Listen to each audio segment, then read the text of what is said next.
Durante los últimos días, un número se repitió de forma casi obsesiva en portales financieros, redes sociales y canales de inversión: 7.400 millones de dólares. Aparecía en titulares llamativos, acompañado de una conclusión directa y emocional.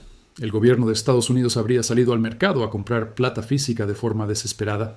Para muchos, esa cifra parecía la prueba definitiva de que la escasez es real, de que el sistema está bajo presión y de que las autoridades ya están actuando en modo pánico. La historia era perfecta para viralizarse. Un número grande, un activo popular entre inversores alternativos y un villano implícito, el Estado llevándose todo.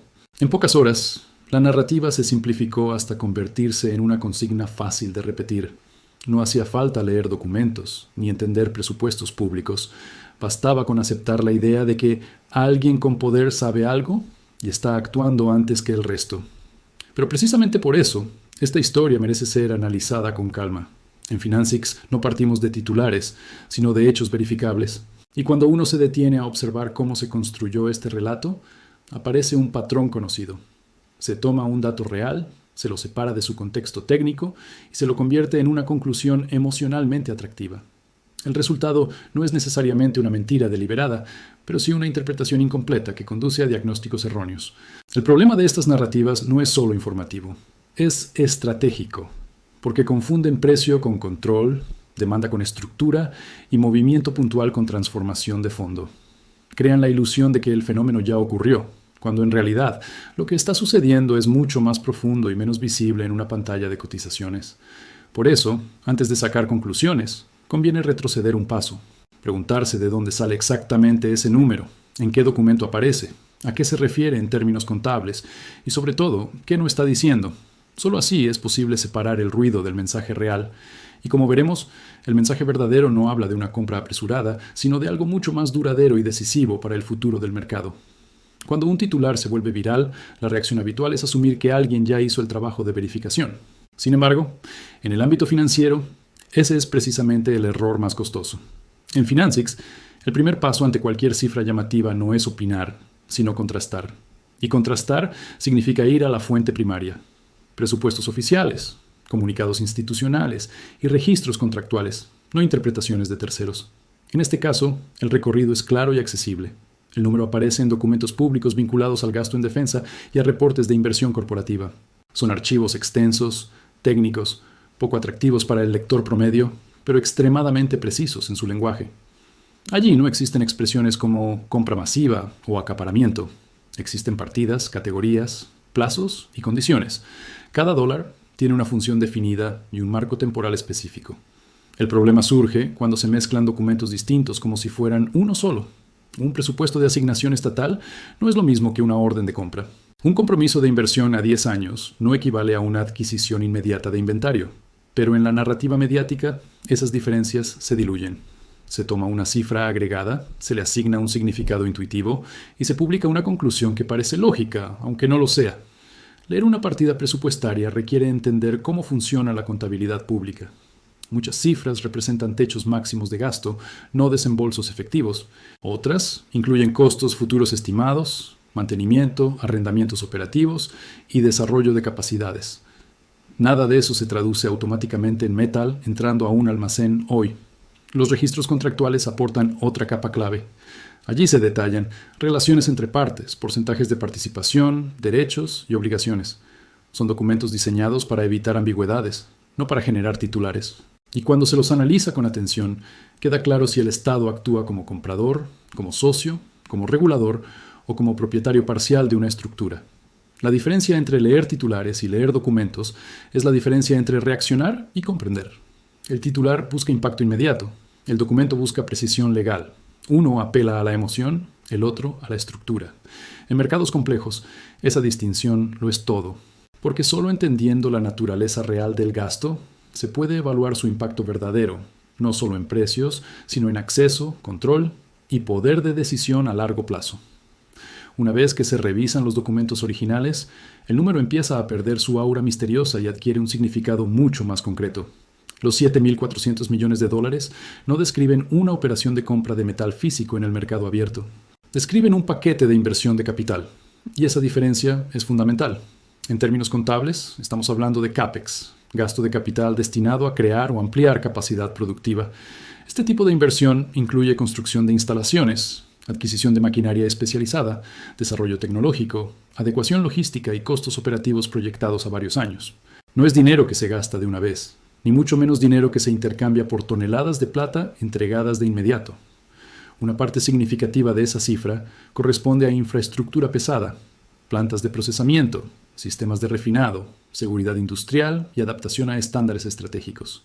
Son activos que tardan años en construirse y que no generan producción inmediata. A eso se suman contratos de operación a largo plazo, arrendamientos, mantenimiento y personal altamente cualificado. Todo ello se consolida en un solo número para fines presupuestarios, pero su ejecución se distribuye en el tiempo. Comparar esta inversión con una compra directa de metal es confundir dos mundos distintos. Cuando un actor entra al mercado y compra plata, genera demanda inmediata. Compite con otros compradores, presiona el precio y deja una huella visible en las cotizaciones. Aquí no ocurre nada de eso. No hay órdenes masivas cruzando bolsas, no hay drenaje instantáneo de inventarios disponibles, no hay impacto directo en el precio spot. Lo que sí hay es algo más silencioso y más duradero: creación de capacidad propia. En lugar de depender del mercado para adquirir metal refinado, se invierte en el proceso que convierte el mineral en producto utilizable. Es un movimiento que no busca aprovechar el sistema existente, sino reducir la dependencia de él en el futuro. Además, estos compromisos suelen tener horizontes de 10, 15 o más años. No responden a una urgencia de corto plazo, sino a una planificación estratégica. El objetivo no es comprar ahora antes de que suba, sino asegurarse de que, pase lo que pase en los mercados globales, exista una vía controlada de suministro. Por eso, interpretar esta cifra como una compra de plata es un error de categoría. No se trata de inventario acumulado, sino de infraestructura levantada, y mientras el inventario afecta al precio, la infraestructura define quién tiene acceso cuando el mercado deja de ser libre. Desde el punto de vista económico, es crucial distinguir entre dos fuerzas que a menudo se confunden: la demanda directa y la creación de infraestructura estratégica. Ambas mueven recursos, pero lo hacen de formas muy distintas y con consecuencias completamente diferentes para el mercado. Cuando un gran actor compra metal físico en el mercado abierto, el efecto es inmediato y transparente. Esa compra compite con otros participantes, reduce la oferta disponible y presiona los precios al alza. Es un movimiento que todos pueden observar en las cotizaciones y que suele interpretarse como una señal de escasez o de expectativas inflacionarias. El mercado reacciona porque sigue funcionando como un espacio compartido. La construcción de infraestructura, en cambio, no busca influir en el precio hoy. Su objetivo es redefinir las reglas de acceso mañana. En lugar de participar en el mercado, el actor que invierte en capacidad productiva propia se coloca por encima de él. No depende de la oferta disponible ni de las condiciones de negociación. Crea su propio circuito de suministro. Aquí aparece una distinción clave. Precio no es lo mismo que control. El precio es una señal, una consecuencia de intercambios entre partes. El control es la capacidad de decidir quién accede al recurso, en qué condiciones y con qué prioridad. Un mercado puede tener precios altos y seguir siendo accesible. Un sistema controlado puede tener precios irrelevantes para quienes quedan fuera. Desde esta perspectiva, el movimiento que estamos analizando no es alcista ni bajista en el sentido tradicional. Es estructural. No empuja la cotización de forma inmediata, pero reduce progresivamente la cantidad de material que circula libremente. El mercado abierto se vuelve más pequeño, más fragmentado y más dependiente de acuerdos específicos. Esto también explica por qué muchos observadores se sienten confundidos. Esperaban ver una reacción en el precio y no la encontraron. Pero el impacto real no se mide en velas diarias, sino en contratos de largo plazo, en capacidad instalada y en barreras de entrada. Es un cambio que no genera titulares diarios, pero que altera el equilibrio de poder en la cadena de suministro. En resumen, la demanda directa afecta al mercado. La infraestructura estratégica lo sustituye. Y cuando eso ocurre, el debate deja de girar en torno a cuánto vale el metal y pasa a centrarse en quién puede conseguirlo cuando realmente lo necesita. Para entender por qué hoy se habla de recuperar capacidad industrial, hay que retroceder a finales de los años 70. En ese periodo, gran parte de las economías occidentales tomó una serie de decisiones que, en su momento, parecían lógicas y eficientes. La industria pesada, y en particular el refinado de metales, comenzó a verse como una actividad costosa, contaminante y políticamente incómoda. Las regulaciones ambientales se endurecieron, los costos laborales aumentaron y la presión social contra ciertas industrias creció. Frente a ese escenario, muchas empresas y gobiernos optaron por una solución aparentemente elegante: externalizar el proceso más complejo. Extraer mineral seguía siendo viable en América del Norte y América Latina, pero refinarlo podía hacerse en otros lugares del mundo, donde las normas eran más flexibles y los costos más bajos. Así se consolidó un modelo globalizado.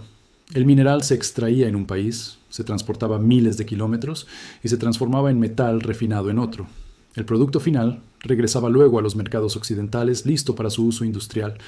Durante décadas, este sistema funcionó sin fricciones visibles. Redujo costos, aumentó márgenes y permitió a las economías desarrolladas presentarse como más limpias desde el punto de vista ambiental. El problema es que, con el tiempo, este modelo no solo desplazó la contaminación, sino también el conocimiento técnico y la capacidad operativa. Plantas cerradas significaron ingenieros jubilados, cadenas de proveedores disueltas y experiencia perdida. La infraestructura no se puso en pausa, se desmanteló. Y reconstruirla no es cuestión de meses, sino de generaciones. Mientras tanto, otros países siguieron un camino distinto. Invirtieron de forma constante en refinado, metalurgia y procesamiento avanzado. Aceptaron los costos ambientales y desarrollaron una ventaja estratégica silenciosa: el dominio de las etapas intermedias de la cadena de valor. No solo producían más, sino que sabían cómo hacerlo. Durante años, esta dependencia pasó desapercibida porque el entorno geopolítico era relativamente estable. El comercio fluía, las rutas eran seguras y los conflictos no afectaban a los insumos críticos. Pero ese equilibrio comenzó a resquebrajarse. Cuando la estabilidad deja de ser un supuesto, la falta de capacidad propia deja de ser un problema teórico y se convierte en una vulnerabilidad real. Lo que estamos viendo hoy no es una reacción impulsiva, sino el intento tardío de corregir medio siglo de decisiones orientadas al corto plazo. Recuperar capacidades perdidas no es barato ni rápido, pero la alternativa es aceptar una dependencia estructural en sectores que ya no son solo económicos, sino estratégicos. Cuando se habla de recursos estratégicos, la atención suele centrarse en los metales conocidos: plata, cobre, oro. Sin embargo, detrás de muchos de los sistemas tecnológicos más avanzados, existen materiales mucho menos visibles, casi desconocidos para el público general, pero absolutamente indispensables. Entre ellos destacan el galio, el indio y otros elementos que no se extraen de forma directa, sino como subproductos del refinado de minerales más comunes. Estos metales no suelen tener mercados grandes ni líquidos, no se compran y venden en bolsas populares ni aparecen en gráficos diarios. Su importancia no está en el volumen, sino en la función. El galio, por ejemplo, es clave para ciertos semiconductores utilizados en radares, sistemas de comunicación avanzada y electrónica de alta frecuencia. El indio, por su parte, es esencial en dispositivos ópticos, pantallas especializadas y tecnologías de visión avanzada. La característica que los hace estratégicos también los vuelve vulnerables. No se pueden minar por sí solos. Aparecen en concentraciones muy pequeñas dentro de otros minerales, como el zinc o la plata. Solo emergen durante procesos de refinado complejos, que requieren infraestructura específica y conocimientos técnicos avanzados. Si no existe capacidad de refinado, estos metales simplemente no se recuperan. Se pierden en el proceso o quedan atrapados en cadenas de suministro ajenas. Esto implica que el acceso a estos materiales no depende tanto de tener yacimientos, sino de controlar el proceso industrial que los libera. Un país puede tener recursos en el subsuelo y aún así carecer de acceso efectivo a estos elementos si no posee la capacidad para procesarlos. Es una diferencia sutil, pero crítica. En un mundo cada vez más dependiente de tecnologías sofisticadas, estos subproductos se convierten en cuellos de botella. No hay sustitutos fáciles, ni reservas estratégicas amplias. Su producción está concentrada y su disponibilidad puede verse afectada por decisiones políticas, comerciales o regulatorias tomadas a miles de kilómetros de distancia. Por eso, cuando se invierte en instalaciones capaces de refinar minerales complejos, no se está pensando solo en el metal principal. Se está asegurando el acceso a toda una familia de materiales secundarios que sostienen industrias enteras. La discusión deja de ser financiera y pasa a ser tecnológica y estratégica. Porque sin estos metales invisibles, muchas de las capacidades que hoy se dan por sentadas simplemente dejan de funcionar. Para comprender la dimensión geopolítica de lo que está ocurriendo, no basta con mirar balances o contratos. Hay que mirar mapas de puertos, rutas marítimas, ríos navegables y corredores logísticos. Porque los minerales no se teletransportan, se mueven físicamente. Y quien controla esas rutas controla mucho más que un precio de mercado.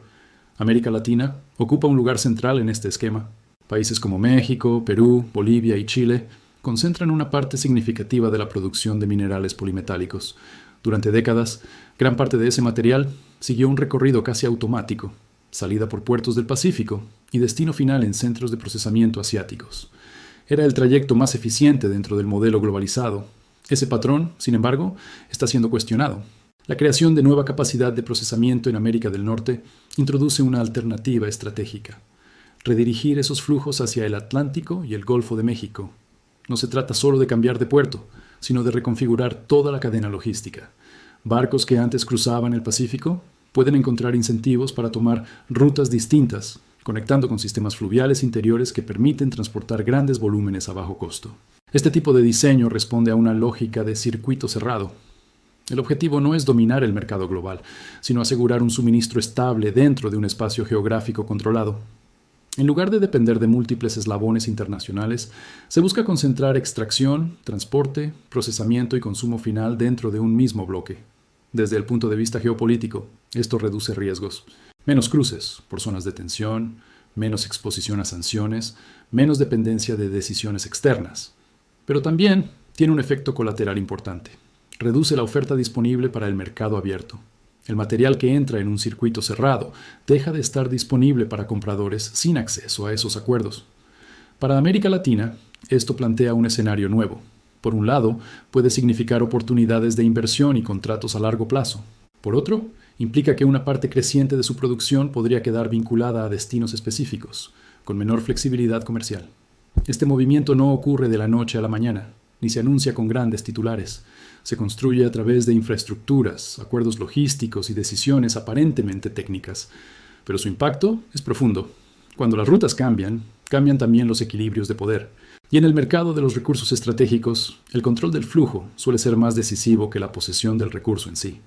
Durante años, gran parte del negocio financiero alrededor de los metales se concentró en los mercados derivados. Futuros, opciones y otros instrumentos permitían ganar exposición sin necesidad de manejar material físico. Era un sistema eficiente mientras la liquidez era abundante y la confianza en la entrega futura se mantenía intacta. Pero cuando esas condiciones empiezan a erosionarse, los incentivos cambian. Algunas grandes entidades financieras han comenzado a reducir su protagonismo en estos mercados, no porque se equivoquen, sino porque leen antes que otros el cambio de entorno. Los derivados funcionan bien cuando el activo subyacente fluye con normalidad. Cuando el acceso físico se vuelve incierto, el valor ya no está en el contrato, sino en la capacidad de asegurar el suministro. Aquí es donde aparece el giro estratégico. En lugar de centrarse en la intermediación de papel, ciertas entidades optan por posicionarse en la infraestructura real. Financian plantas, participan en proyectos industriales y estructuran acuerdos de largo plazo. No están abandonando el negocio del metal.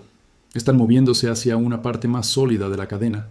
Este cambio no implica una retirada, sino una evolución del modelo. El margen ya no proviene tanto del arbitraje diario, sino del control del punto de entrada. Quien financia y estructura la infraestructura suele asegurarse derechos preferentes, prioridades de compra o participación en la producción futura. Es una forma de convertir la volatilidad del mercado en estabilidad contractual. Desde fuera puede parecer una contradicción. Actores históricamente asociados a mercados financieros virtuales, involucrándose en activos físicos, intensivos en capital. Pero en un contexto de fragmentación global, esa transición tiene sentido. La infraestructura actúa como un filtro. No todos pueden acceder, no todos pueden replicarla, y no todos tienen la paciencia financiera para esperar años a que madure. Además, este movimiento envía una señal clara. Si los grandes jugadores están más interesados en poseer o financiar el camino por el que pasa el metal que en negociar su precio diario, es porque anticipan que el verdadero valor estará en el acceso garantizado, no en la cotización puntual. En definitiva, no estamos viendo una huida del sistema, sino una reubicación estratégica. El negocio no desaparece, cambia de escenario. Y quienes se adaptan primero suelen hacerlo lejos del ruido, en proyectos que no se miden en días, sino en décadas. Después de revisar los hechos, los documentos y la lógica detrás de cada decisión, la conclusión es clara. Los 7.400 millones de dólares no representan una compra masiva de plata, sino una inversión estratégica en infraestructura que cambia las reglas del juego. No se trata de un movimiento de mercado que eleve precios de manera inmediata. Se trata de asegurar control y acceso sobre el suministro físico durante décadas. El horizonte temporal es igualmente concreto. La planta en construcción está prevista para entrar en operación plena en los próximos años. Cada mes de avance en obra, cada contrato firmado y cada equipo instalado reduce gradualmente la disponibilidad de metal en el mercado abierto. No es una señal para comprar ni vender hoy, sino una advertencia. El sistema tradicional de suministro está siendo reemplazado por un circuito cerrado controlado. Para los observadores del mercado, esto cambia el enfoque. Los indicadores financieros de corto plazo pierden relevancia frente a las señales físicas. Progreso en construcción, acuerdos de offtake, despliegue de logística y consolidación de infraestructura estratégica. Observar estos hechos proporciona información mucho más fiable sobre la dirección del acceso a los metales críticos que cualquier gráfico de cotizaciones diario. Además, este cambio redefine quién se beneficia primero. La cadena estratégica asegura que ciertos actores, militares, industriales y financieros con participación en la infraestructura, tengan prioridad. El mercado abierto queda relegado a recibir lo que sobra, y ese resto será lo que realmente determine la disponibilidad para otros usuarios o inversores. En resumen, la narrativa de la compra desesperada era atractiva, pero errónea. La realidad es más profunda y menos visible. Se está construyendo una puerta de acceso, no un inventario inmediato. El momento de actuar no depende de las fluctuaciones de precio, sino de entender la evolución de la infraestructura y cómo ésta reconfigura el flujo físico de recursos estratégicos a escala continental. Observar el concreto, los contratos y los plazos nos dará la señal más precisa sobre el futuro del mercado de metales críticos.